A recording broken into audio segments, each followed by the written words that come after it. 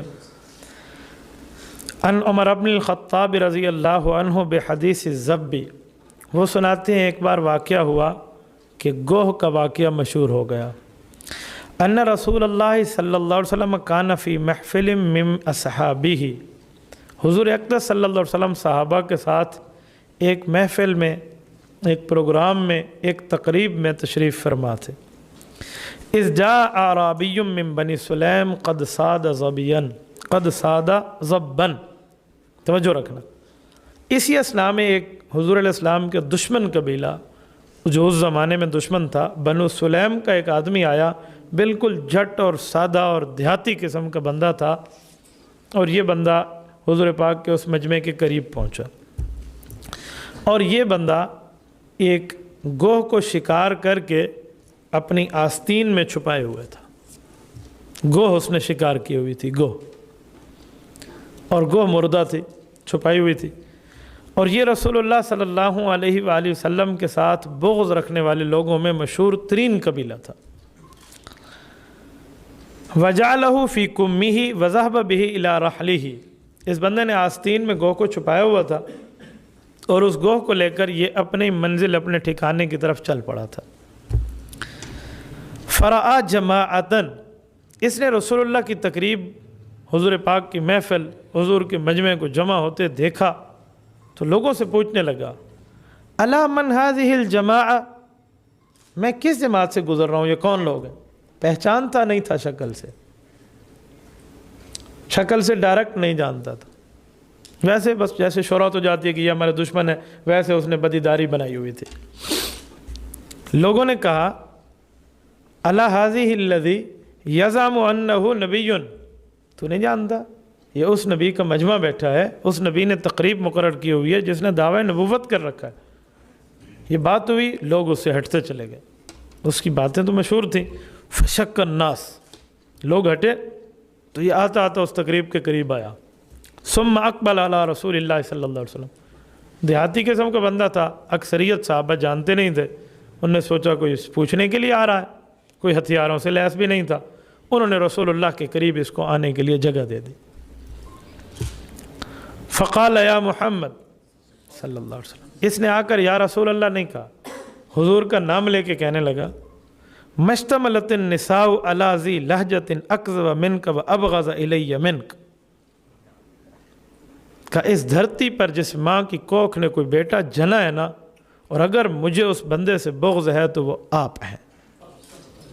وَأَكْذَبَ مِنْكَ، جس کو سب سے زیادہ جھوٹا نعوذ باللہ میں تصور کرتا ہوں وہ آپ ہیں۔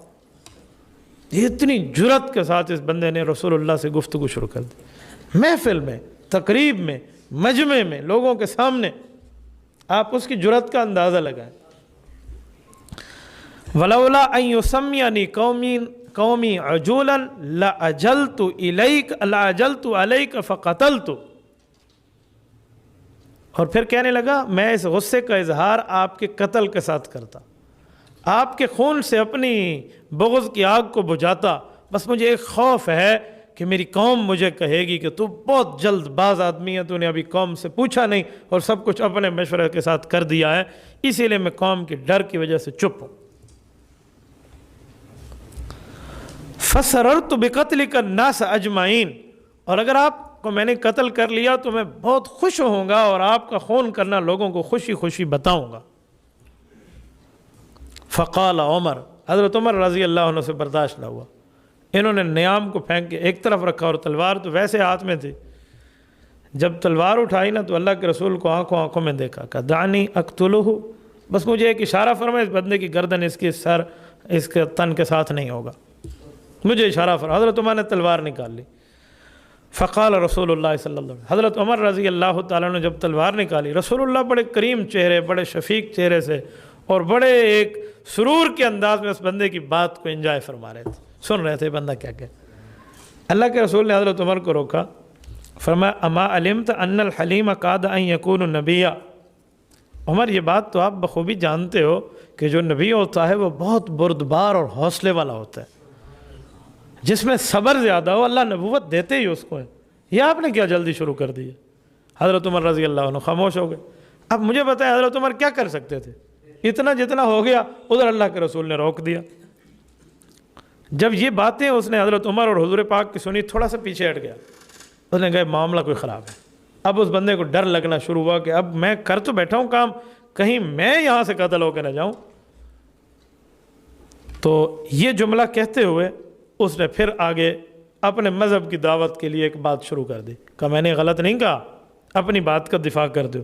ثم اقبل علی رسول اللہ صلی اللہ علیہ وسلم فقال، حضور کی طرف دیکھ کر کہتا ہے واللات والعزی لا آمنت بک، ہاں یہ نہ سمجھنا میں آپ کے پاس ایمان لانے آیا ہوں، میں اپنے لات اور عزی بتوں کی قسم کھا کے کہتا ہوں میں کبھی آپ پہ ایمان نہیں لاؤں گا۔ ادھر اس نے چیلنج کیا۔ چیلنج کیا ہے وہ سنیں۔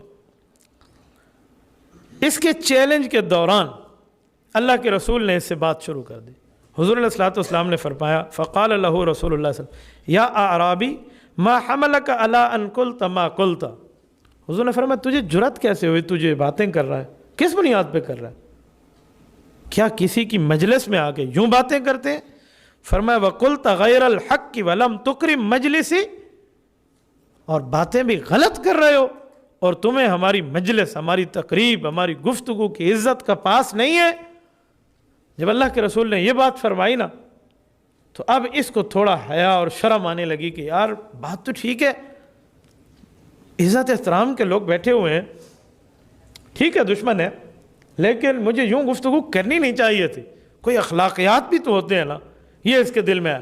تو اس نے اپنی بات کو چیلنج میں بدلا، کہا میری عزت بھی رہ جائے اور چیلنج ایسا کرو اس کا جواب بھی نہ آئے۔ اس نے کیا کہا؟ اس نے کہا وَتُكَلِّمُنَ أَيْضًا استغفاف برسول اللہ صلی اللہ علیہ وسلم۔ اب کہنے لگا اچھا میں نے جو سخت بات کی ہے تو آپ بھی مجھ سے سخت باتیں کرے گو، آپ بھی مجھ سے سخت باتیں کرو گے، آپ کو تو نرم بات کرنی چاہیے۔ یعنی یوں کہہ کر ٹھنڈا کرنے لگا معاملے کو، اور پھر اپنی بات پہ پردہ دیتے ہوئے لفظ کہتے ہیں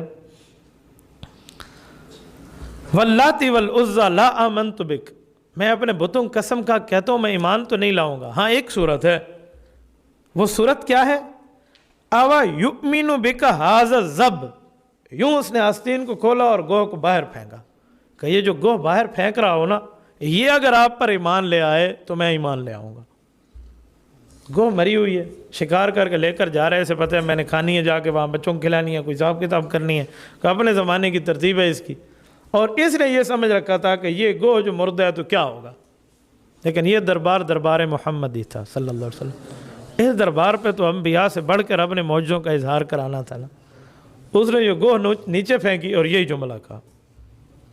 رسول اللہ صلی اللہ علیہ وسلم نے کوئی جملہ ارشاد نہیں فرمایا، فوراً گوہ کو دیکھا اور حضور علیہ السلام نے گوہ سے بات فرمانا شروع کر دی۔ کیا کیا؟ صحابہ کہتے ہیں فَأَخْرَجَ الذَّبَّ مِنْ كُمِّهِ وَتَرَعَ بَيْنَ يَدَيْ رسول اللہ صلی اللہ علیہ وسلم، حضور کے سامنے پھینکا اور ادھر سے نکال دیا، کہا اس کو ایمان کی بات کرا دو۔ فقال رسول اللہ صلی اللہ علیہ وسلم، اللہ کے رسول صلی اللہ علیہ وسلم نے فرمایا یا ذب، اے گوہ، فتکلم الذب بلسان عربی مبین، جب حضور نے فرمایا اے گوہ، اتنی بات فرمائی تھی تو جواب دینے لگی گوہ زندہ ہو کر اتنی کھلی عربی میں جس کو ہر بندہ سمجھ رہا تھا۔ اس کی تو آنکھیں پھٹی رہ گئیں کہ اب یہ کیا سوال جواب کے سلسلے شروع ہو گئے، یہ کیا معاملات شروع ہو گئے۔ یفہم القوم جمیعا، سارے صحابہ بھی سن رہے اور یہ بندہ بھی سن رہا ہے۔ اب گوہ نے پہلا جملہ کیا کہا؟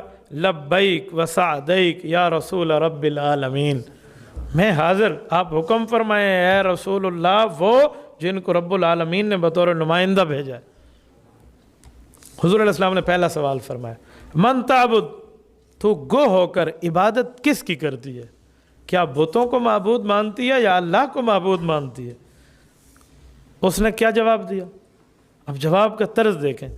اس نے کہا الذی فی السماء عرشہ وفی الارض سلطانہ وفی البحر سبیلہ وفی الجنت رحمتہ وفی النار عذابہ، میں اس اللہ کی عبادت کرتی ہوں جس کا آسمانوں میں عرش موجود ہے، زمینوں میں حکمرانی موجود ہے، اور سمندروں پہ اس کا قبضہ موجود ہے، اس کی رحمت کا شاہکار جنت ہے اور اس کے عذاب کا نظارہ جہنم ہے۔ پوری باتوں کو اس نے ایک جملے میں یوں پرو کے رسول اللہ کو جواب عرض کیا۔ اللہ کے رسول اب اس کو بھی دیکھ رہے ہیں اور گوہ کو بھی دیکھ رہے ہیں، اور یہ اس پر تو سکتہ طاری تھا، جیسے کہتے ہیں نا ہکا پکا ہو جانا کہ یار بات کیا ہو گئی ہے؟ حضور نے فرمایا فمن انا یا ضب، اے گو ذرا یہ بھی بتا کہ تو مجھے میرے بارے میں کیا معلومات رکھتی ہے، میں کون ہوں؟ فقال، ضب کہنے لگی انت رسول رب العالمین وخاتم النبیین قد افلح من صدقک وقد خاب من کذبک، آپ اس اللہ کے نمائندے ہیں جس نے تمام کائنات کو تھامے ہوئے ہے، آپ اللہ کے آخری رسول ہیں، آپ کے بعد نیا نبی پیدا نہیں ہوگا، ہاں جو کامیاب ہو جانا چاہتا ہے وہ آپ کی تائید کرنا شروع کر دے، اور جو ناکام رہنا چاہتا ہے وہ آپ کو جھٹلانا شروع کر دے۔ یہ جملہ کہا نا، وہ دیہاتی تھا، غصے کا پکا تھا، ضد کا سچا تھا، لیکن جب یہ ساری باتیں ہو گئی نا، اس نے ہتھیار پھینک دی۔ فقال الاعرابی اشہد ان لا الہ الا اللہ وانک رسول اللہ حقا، کہ میں گواہی دیتا ہوں اللہ کے علاوہ کوئی خدا نہیں ہے اور آپ اللہ کے سچے رسول ہیں، یہ کہتے ہوئے مسلمان ہو گیا۔ یہ اس گفتگو پہ، اور اگلا جملہ پھر کہا واللہ لقد اتیتک وما علی وجہ الارض احد ابغض الی منک، کہ جب میں تمہاری محفل کا سن کے تمہارے پاس آ رہا تھا نا اس جگہ، اللہ کی، اب لفظ دیکھیں، واللہ فوراً کلمہ پڑھا اور اللہ کی قسم کھائی، کہ میں اس اللہ کی قسم کھا کے کہتا ہوں جس پہ میں نے کلمہ پڑھا ہے، آپ کا چہرہ کائنات کے تمام چہروں میں سب سے زیادہ مجھے برا لگتا تھا جب میں تمہاری طرف آ رہا تھا۔ وَوَاللَّهِ لَأَنْتَ السَّاعَةُ أَحَبُّ إِلَيَّ مِن نَفْسِي وَمِن وَلَدِي، اور اب اس واقعے کے بعد مجھے آپ کا چہرہ اپنی جان سے اور اپنی اولاد سے بڑھ کے پیارا لگتا ہے۔ فقد آمنت بک، میں آپ پر ایمان لایا، وآمن بک شعری وبشری وداخلی وخارجی وسری وعلانیتی، کہ میرے بال بھی آپ پر ایمان لا رہے، میرا چمڑا اور میرا جسم بھی آپ پر ایمان لا رہا، میں اندر باہر سے مومن ہوں، ظاہر باطن سے ایمان لا رہا ہوں۔ فقال له رسول اللہ صلی اللہ علیہ وسلم، حضور اقدس صلی اللہ علیہ وسلم نے جب اس کے ایمان کو قبول فرمایا، پھر اسے دعوت تبلیغ شروع کی، ایمان سکھانا شروع کیا، اسلام بتانا شروع کیا۔ فقال له رسول اللہ صلی اللہ علیہ وسلم، اللہ کے رسول فرمانے لگے الحمدللہ الذی ہداک الی ھذا الدین یعلو ولا یعلی، اللہ تیرا بہت کرم ہے، شکر ہے میرے بھائی، تجھے اللہ نے اس دین کی طرف متوجہ کر دیا ہے، یہ ایسا دین ہے جو ہمیشہ غالب ہوگا، کبھی مغلوب نہیں ہوگا، ہمیشہ بڑھتا رہے گا، کبھی مغلوب نہیں ہوگا، آپ اس دین کی طرف آ گئے ہو۔ اگلا جملہ فرمایا لا یقبلہ اللہ الا بصلاۃ، یاد رکھنا اس دین کو اللہ نماز کے ساتھ قبول فرمائیں گے، بغیر نماز کے اس دین کو قبول نہیں فرمائیں گے، اور تجھے نماز پڑھنی ہوگی۔ اس نے آنکھوں کے اشارے میں کہا میں حاضر یا رسول اللہ۔ حضور نے اگلا جملہ فرمایا ولا یقبل اللہ الصلاۃ الا بقرآن، اور نماز اللہ قبول نہیں کرتے جب تک بندہ قرآن کریم سیکھ نہ لے اور قرآن اس میں نہ پڑھے، تو آپ کو حصہ قرآنی بھی سیکھنا ہوگا۔ فعلمہ رسول اللہ صلی اللہ علیہ وسلم، حضور نے سامنے بلایا اور بلا کر اللہ کے رسول صلی اللہ علیہ وسلم نے اسے قرآن کریم سکھانا شروع فرما دیا۔ جب رسول اللہ نے قرآن پڑھا، فعلمہ رسول اللہ الحمدللہ، سب سے پہلے سورۃ فاتحہ سکھائی، وقل هو اللہ احد، پھر سورۃ اخلاص سکھائی۔ آج ہم بچوں کو سب سے پہلے جب قرآن کریم پڑھنا سکھاتے ہیں، یہ اس حدیث سے ثابت ہے۔ بچوں کو پہلے الحمد شریف اور قل هو اللہ سکھاتے ہیں، چلو بھی قل هو اللہ یاد کر لیں، تو حضور علیہ الصلوۃ والسلام نے قل هو اللہ بھی سکھایا اور الحمدللہ بھی سکھایا۔ فقال، جب اس نے قرآن کی آیتیں سنی نا، وہ کہنے لگا ما سمعت یا رسول اللہ واللہ ما سمعت فی البسیط ولا فی الرجز احسن من ھذا، میں تو بڑے بڑے شعروں کے دیوان حفظ کر چکا ہوں، آج تک میں نے بسیط اور رجز 16 الفاظ پہ مشتمل عربی کے مشہور شعر ہوتے ہیں، ان کا اشعار کا نام لکھا، ان جیسے شعروں میں بھی اس جیسا حسن نہیں دیکھا جو آپ شعر سنا رہے ہیں۔ حضور صلی اللہ علیہ وسلم نے فرمایا ان ھذا کلام رب العالمین، یہ ولیس بشعر، یہ اللہ کا قرآن ہے، یہ شعر بازی نہیں ہے۔ فَإِذَا قَرَأْتَ، سن شعروں پہ تجھے کیا ثواب ملے گا، یہ جو قرآن ہے جب تو پڑھے گا، فَإِذَا قَرَأْتَ وَإِذَا قَرَأْتَ قُلْ هُوَ اللَّهُ أَحَدٌ، جب یہ پڑھے گا سورت اخلاص مرتن ایک بار، فَكَأَنَّمَا قَرَأْتَ ثُلُثَ الْقُرْآنِ، گویا تو نے پورا قرآن کا 1/3 حصہ پڑھ لیا، 10 پارے، ایک بار قل هو اللہ پڑھنے کا ثواب 10 پاروں کے برابر ہے۔ فرمایا مرتین، اگر 2 بار پڑھ لیا، وَإِذَا قَرَأْتَ قُلْ هُوَ اللَّهُ مرتین فَكَأَنَّمَا قَرَأْتَ ثُلُثَ الْقُرْآنِ، تو پھر تم نے 2 بار پڑھنے پر ایسے سمجھو 20 پاروں کی تلاوت کر لی، 2 ثلث قرآن کریم کے، 2/3۔ وَإِذَا قَرَأْتَ قُلْ هُوَ اللَّهُ أَحَدٌ 3 مرات فَكَأَنَّمَا قَرَأْتَ الْقُرْآنَ كُلَّهُ، اور اگر تو نے 3 بار قل هو اللہ پڑھ لیا تو اے اعرابی یاد رکھنا تجھے مکمل قرآن کی تلاوت کا ثواب مل جائے گا۔ فقال الاعرابی، وہ دیہاتی کہنے لگا نعم الالہ آلہ نعم الالہ الہنا، یا رسول اللہ ایک جملہ کہوں، یار ابھی ایمان لایا ہوا آدمی ہے، تازہ ایمان لایا ہوا، اور دیکھو صحابہ کا ایمان ہوتا کیسے، صحبت پیغمبر ان لوگوں کو وہاں پہنچا دیتی ہے جہاں کروڑوں امام اعظم ابو حنیفہ کا تقویٰ نہیں پہنچا سکتا، لاکھوں شیخ عبد القادر جیلانی کی ریاضت نہیں پہنچا سکتی، صحابی کو صحبت پیغمبر وہاں پہنچا دے۔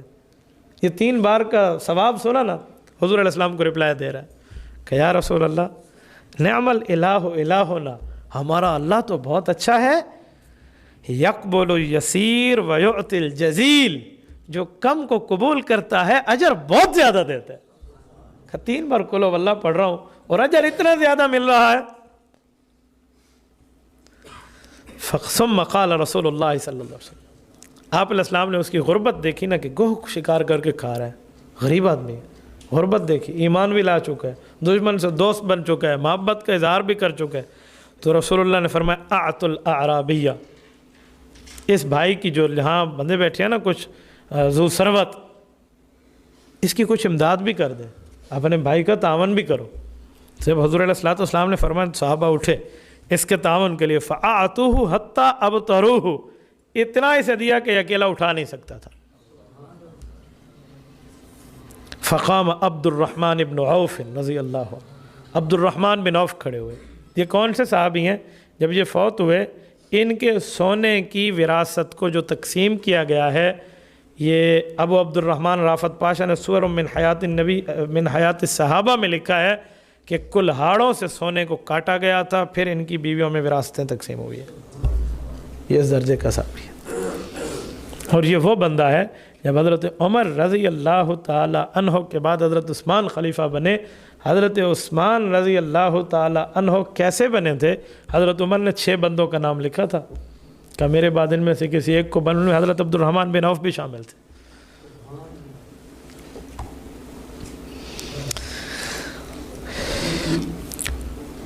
حضرت عبد الرحمن بن عوف کھڑے ہوئے، فقال یا رسول اللہ، ان نے عرض کیا یا رسول اللہ ہم نے سب کچھ دے دیا لیکن ایک بات مزید عرض کرتا ہوں، انی ارید ان اعطیہ ناقۃ اتقرب بها الی اللہ عز وجل، کہ میں چاہ رہا ہوں اسے ایک اپنی پسندیدہ اونٹنی دے دوں تاکہ اللہ پاک مجھ سے راضی ہو جائے۔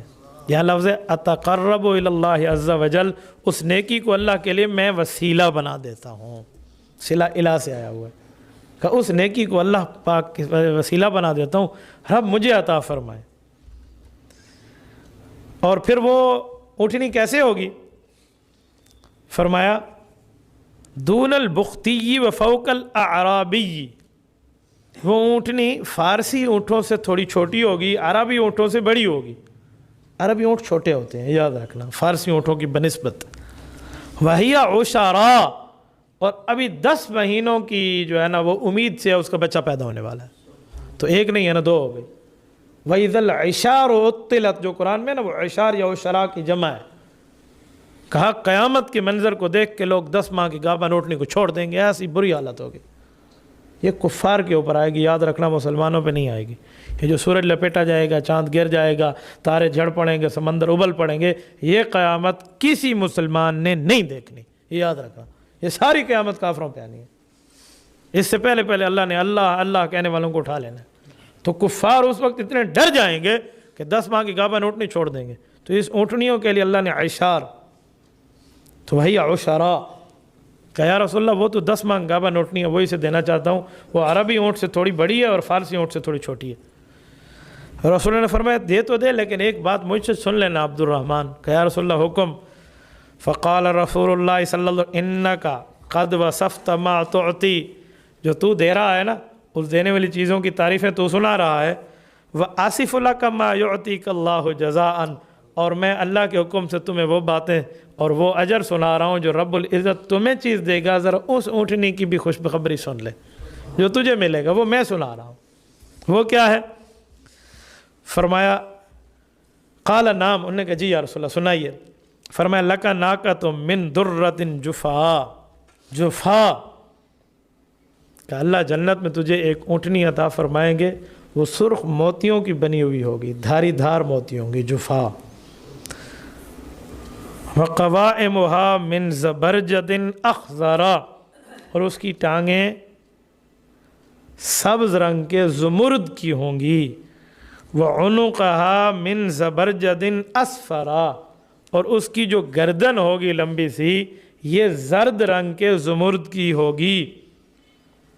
اور تو جب اس پر بیٹھنے چاہے گا وعلیہا ہودج، اس کے اوپر کجاوا لگا ہوا ہوگا، اور جب آپ اس کجاوے کے اندر جاؤ گے، یہ اونٹنی ملے گی کیوں اور کس وقت؟ فرمایا جب اندر جاؤ گے تو وعلی الحوجد السندس والاستبرق، نرم ریشم اور موٹا ریشم اندر تیرے لیے گاؤ تکیہ لگے ہوئے ہوں گے، اور جب آپ بیٹھو گے تو فائدہ کیا ہوگا؟ تمر بک علی الصراط کالبرق الخاطف، جس طرح بجلی کا کڑکا ہوتا ہے اتنی تیزی سے تجھے پل صراط سے گزار دے گی۔ کر برق الخاطف، برق اس کا آسمانی بجلی اور زمینی بجلی میں ایک فرق ہے۔ زمینی بجلی کو عربی میں برق نہیں کہتے، اسے کہتے ہیں کہربا، اور آسمانی بجلی کو کہتے ہیں برق۔ تو یمر علی الصراط کالبرق الخاطف، خالی آسمانی بجلی کی طرح تو نہیں جائے گا بلکہ آسمانی بجلی کے کڑکے کی طرح جائے گا۔ اس کڑکے کو اردو میں کیا کہتے ہیں؟ کوندا، کوندا چھوٹی کاف سے۔ آپ کوندا ذرا ڈکشنری سے دیکھیں کہ وہ ہوتی کیا ہے، اور اس پر تھوڑی سائنس کو سرچ کر لیں کہ کڑکا کیا چیز ہے۔ میں ایک بات آپ کو سمجھانے کے لیے کہتا ہوں، آپ اس کو ویب سائٹ پہ سرچ بھی کر سکتے ہیں۔ کڑکا بجلی کا وہ ہے جس میں 1 ارب وولٹیج بجلی کا موجود ہوتا ہے، زمینی بجلی کا وولٹیج۔ یہ جو ہمارا اے سی چل رہا ہوتا ہے اس کے لیے 240 وولٹیج چاہیے۔ 1 ارب وولٹیج، 1 ارب وولٹیج میں 100 کروڑ ہوتے ہیں۔ یہ سائنسدانوں کی جو تحقیق ہے جو انہیں دیکھا ہے، اور وہ کہتے ہیں کہ جب یہ آسمانی بجلی کڑک رہی ہوتی ہے تو جو اس کی دور دور والی ہوائیں ہوتی ہیں نا، یہ ہوائیں 27,000 سینٹی گریڈ پر گرم ہو جاتی ہیں۔ انسان کا اندر 40% یا 38% پہ گرم ہے، یہ ڈبل ہو جائے نا 80% ہو جائے تو بندے کی ڈیتھ واقع ہو جاتی ہے۔ 59 اور 55 کہتا ہوں 51 52 تک تو ڈی اے خان میں گرمی پہنچتی ہے، اور سمجھ جاتے ہیں گرمی کہتے کیسے۔ میں دبئی میں تھا، اس کی ایک گرمی مجھے دوست نے دکھائی، گاڑی کو کچھ ٹائم باہر ٹھہرایا، ہم مہتا پہ تھے، پمپ پہ باہر نکلے نا تو اس یوں انڈا توڑ کے اس کی بانٹ پہ ڈالا نا تو وہ یوں انڈا پکا ہوا تلا ہوا بن گیا جیسے توے پہ تل جاتا ہے۔ انہوں نے کہا یہ دیکھیں ہمارے یہاں 65 سینٹی گریڈ کی گرمی ہے، بڑی گرمی ہوتی ہے۔ تو وہ 27,000 سینٹی گریڈ میں بدل جاتی ہے وہ گرمی جہاں بجلی گزر رہی ہوتی ہے، اس کے قریب کی فضائیں۔ یہ تو آج کی جدید سائنس کے۔ اچھا ایک تحقیق اور بتاؤں، وہ کہتے ہیں جو بجلی نیچے آتی ہے نا اتنی آسمانی بجلی کی چمک اوپر جاتی ہے۔ سائنس کی جدید تحقیق میں 60 کلومیٹر بتایا گیا ہے کہ 40 کلومیٹر سے لے کر 60 کلومیٹر تک تو یہ اوپر آسمان میں بھی جاتی ہے بجلی اتنی تیزی سے۔ سائنسدانوں نے تو اس کی اپنے جو ہے نا سیاروں سے تصویریں جو لی ہیں نا وہ بھی گوگل پر رکھی ہوئی آپ دیکھ سکتے ہیں۔ یہ آسمانی بجلی۔ فرمایا یہ پل صراط جیسے ہمارے علماء سمجھانے کے لیے کہتے ہیں 1500 سال کا سفر ہے، 500 سال چڑھائی ہے، 500 سال سیدھے اور 500 سال اترائی ہے. یہ جہنم کے اوپر پل ہے. اس برج پہ ہر اس بندے نے گزرنا ہے جو دنیا میں آیا ہے. اور جب بندہ وہاں سے گزرے گا تو اگر دنیا میں کسی کے حقوق کھائے ہوں گے تو اس حقوق کی بنیاد پہ وہاں چیزیں ٹھہری ہوں گی، وہ اس کے گوشت پکڑ پکڑ کے اندر ڈالیں گے. جتنا بڑا حق کھایا ہوگا اتنی بڑی بوٹی پکڑ کے وہ ڈال دیں گے. اگر حقوق تھوڑے کھائے ہوں گے تو بندہ گزر جائے گا، حقوق زیادہ کھائے ہوں گے تو اتنی بوٹیاں اندر جائیں گی کہ خود بھی نیچے گر جائے گا. ٹھیک ہے. وَإِن يَكُن مِّنكُمْ إِلَّا وَارِدُهَا كَانَ عَلَىٰ رَبِّكَ حَتْمًا مَّقْضِيًّا. فرمایا رب کی طرف سے ڈیسیجن سجا، فیصلہ شدہ بات ہے. کہا عبد الرحمن جو تو اس کو دے رہا ہے نا اونٹنی، اس دیہاتی کو، اللہ تجھے وہ اونٹنی دے گا قیامت میں. دیکھو کسی غریب کی مدد کا کتنا فائدہ ہے. آج لوگ کہتے ہیں ہٹا کٹا موٹا تازہ ہے کو پین دے، شرم نہیں آندی تو تم سے اللہ کے نام پر مانگ رہا ہے. میں بھی دیکھو نا، میں جرا ہٹا کٹا موٹا تازہ بیٹھا جرا اللہ نے میں کو دیتے پتہ میں انہیں محتاج ہاں. ہم جب دوسرے کو بات کرتے ہیں نا تو صحیح بخاری میں حدیث پاک موجود ہے. یہ کتاب المغازی جلد نمبر 2 من شاہد بدرن کے تحت امام بخاری لائے ہیں. حضرت عقبہ بن مسعود الانصاری صحابی ہیں. بدر میں ان کا گھر ہوتا تھا کس زمانے میں. آپ علیہ الصلوۃ والسلام ان سے ملنے کے لیے ان کے گھر میں تشریف لے گئے تو عین اس وقت میں ان کے کسی غلام نے غلطی کی تھی اور انہوں نے یوں بازو چڑھا کے نا اب اس غلام کو ایک تھپڑ مارنے لگے تھے تاکہ ان کا کام ہی پورا تھی وجہ. بس یوں ہاتھ اٹھایا ہوا تھا نا ادھر تھا. اللہ کے رسول نے فرمایا السلام علیکم. عقبہ کا ہاتھ یہاں رک گیا اور خود ہی صفائی دینے لگے سلام کے بعد کہ یا رسول اللہ یہ میرا مجرم ہے، جرم کیا اس نے، تبھی اس کو سزا دے رہا ہوں. آپ علیہ السلام نے اس کی طرف نہیں دیکھا. فرمایا عقبہ ٹھیک ہے تیری باتیں اپنی جگہ، بس اتنی سزا دینا اور اتنی معافی کی امید رکھنا جتنا اس سے تیرا معاملہ ہے. اس کے ساتھ حضرت عقبہ نے ہاتھ نیچے کیا کہ یا رسول اللہ میں اس کی غلطی کو معاف کر رہا ہوں، اللہ مجھے معاف فرمائیں گے. کہ رب تو معاف کریں گے لیکن جو احسان کرنے والے ہوتے ہیں نا وہ ادھورا احسان نہیں کرتے، پورے احسان والے بنو. کہ یا رسول اللہ میں نے اس کو آزاد کر دیا. کہا اب تیرا معاملہ اللہ کے ساتھ اچھا ہو گیا. یہ صحابی رسول کی شان ہے. تو آج ہم کسی کے اوپر یوں باتیں کرتے ہیں تو تعاون کسی کا کرنا بہت بڑی بات ہے. میں اس دن ایک جگہ پڑھ رہا تھا، ہمارے ایک حضرت نے لکھا ہے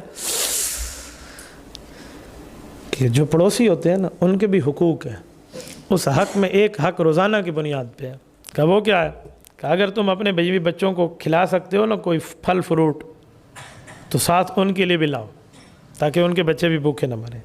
اور اگر ان کے لیے نہیں لا سکتے تو کسی ایسے کپڑے میں لے کر آؤ تاکہ وہ دیکھ نہ سکے. اپنے بچوں کو کھلا دو. آپ نے کھلا دیا، اس کے بعد جو اس کے چھلکے ہیں آپ اس کوڑا کرکٹ پہ نہ پھینکے تاکہ اس کے بچے دیکھیں اور ان کا دل دکھے، کسی دور جگہ جا کے پھینکو. آج کوئی ہی میں کریں دے. اس سے اندازہ لگایا. فرمایا یمر علی الصراط کالبرق الخاطف، جیسے بجلی کا کوندا اور کڑکا ہوتا ہے نا جیسے وہ گزرتا ہے نا تو پل صراط سے ایسے گزرے گا. عبد الرحمن بن عوف رضی اللہ عنہ یہ بزنس مین ہے اپنے دور کے تاجر. لوگوں کو تو حضرت عبد الرحمن اور حضرت عثمان کو اپنا آئیڈیل بنانا چاہیے رضی اللہ عنہ. یہ تاجر ہے، یہ تاجر ہے. تجارت کی بنیاد پہ نہیں کہا، مال صدقہ کرنے کی بنیاد پہ فرمایا. فخرج الاعرابی من عند رسول اللہ صلی اللہ علیہ وسلم. اللہ کے رسول سے اجازت لی. اس نے کہا رسول اللہ مجھے گھر تک جانے دیں پھر میں حاضر خدمت ہوتا ہوں. نکل کے اپنی بستی کے قریب جانے لگا تو جن لوگوں سے شروع میں ڈر رہا تھا نا جو پڑھا کہ وہ مجھے کہیں گے تو نے جلدی کر لیا جلدی کر لیا، اتنے میں اس قوم والوں نے فیصلہ کر لیا تھا کہ رسول اللہ سے آؤ لڑتے ہیں. فیصلہ ہوتے ہوتے یہ تو شکار پہ گیا ہوا تھا، انہیں اس کا پتہ نہیں تھا. انہوں نے فیصلہ کر کے 1000 بندے جمع کیے، 1000 سواریاں دی، 1000 تلواریں دی، 1000 ان کو نیزے دیے اور لے کر چل پڑے. جب یہ بستی پہنچا یہ قافلہ نکل رہا تھا. اس قافلے والوں سے اس بندے کی ملاقات ہوئی. سنو یہ اگلا منظر کیا ہوا. فخرج الاعرابی من عند رسول اللہ صلی اللہ، حضور پاک کی طرف سے نکل گئے من عند رسول اللہ. فلقيه 1000 اعرابی على 1000 دابة ب1000 رمح و1000 سیف. 1000 سوار اپنے قافلے کا ملا جو 1000 اونٹ پر بیٹھا ہوا تھا، 1000 ان کے پاس نیزے تھے اور 1000 تلواریں تھیں. پوری تیاری کے ساتھ آ رہے تھے. فقال لهم اين تريدون. اس کو اندر سے خطرہ پڑ گیا کہ یہ کہاں وہاں جا رہے ہوں گے. اس کو اپنی قوم کا پتہ تھے، بنی سلیم تھے سارے. کہاں جا رہے ہو؟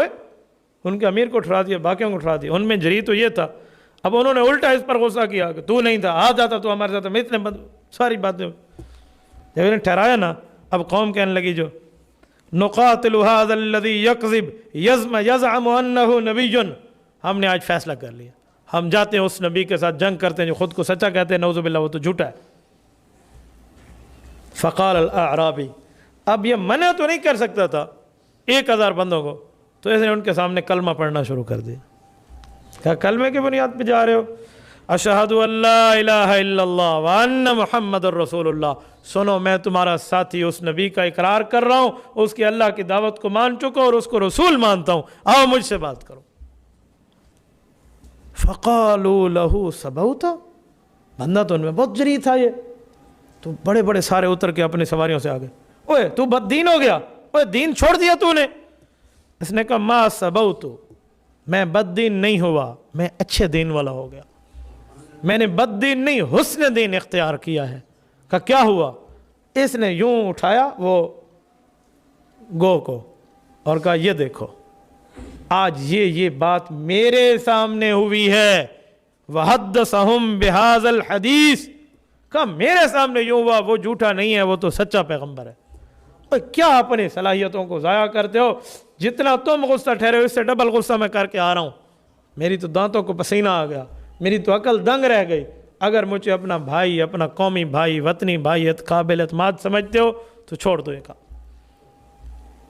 ساری قوم میں اس نے اعلان کی، سب نے سوچا، غور و فکر کی اس کی بات کو، اور دیکھا تو اس کا چہرہ بھی بتا رہا تھا کہ جھوٹ نہیں بول رہا، آنکھیں بھی بتا دی ہیں، چہرہ بھی بتا دے بندے کی۔ سننے کا چل ہمیں بھی اس نبی کے پاس لے جا۔ دیکھو ایک بندہ 1000 بندے کے اسلام کا سبب بن رہا۔ فقالوا باجمہم لا الہ الا اللہ محمد الرسول اللہ، سب نے اس کے ہاتھ پہ کلمہ طیبہ پڑھ لیا۔ تاریخ سیرت اسلام میں یہ واحد واقعہ ہے جہاں 1000 آدمی اکٹھا مسلمان ہوا ہو۔ تاریخ صحابہ میں اس سے بڑھ کے امام طبرانی فرماتے ہیں جو نہیں ملتا واقعہ۔ فبلغ ذلك النبی صلی اللہ علیہ وسلم، حضور علیہ الصلوۃ والسلام تک یہ بات پہنچی۔ فبلغ ذلك النبی صلی اللہ، حضور تک یہ خبر پہنچی، اور اتنے میں یہ بندے آئے۔ حضور اکرم صلی اللہ علیہ وسلم نے تہبند پہنا ہوا تھا اور اوپر ایک چادر رکھی ہوئی ہے، ابھی قمیض مبارک جسم پہ نہیں تھی۔ صحابہ دروازے پہنچے کہ یا رسول اللہ 1000 آدمی وہ بندہ مسلمان کر کے لے آئے، بنی سلیم کا جو دشمن قوم ہے۔ اللہ کے رسول نے اپنی بیوی سے قمیص نہیں مانگی۔ امام طبرانی کہتے ہیں فَتَلَقَّاهُمْ فِي رِدَاءٍ، حضور علیہ السلام اسی چادر سے باہر تشریف لے آئے۔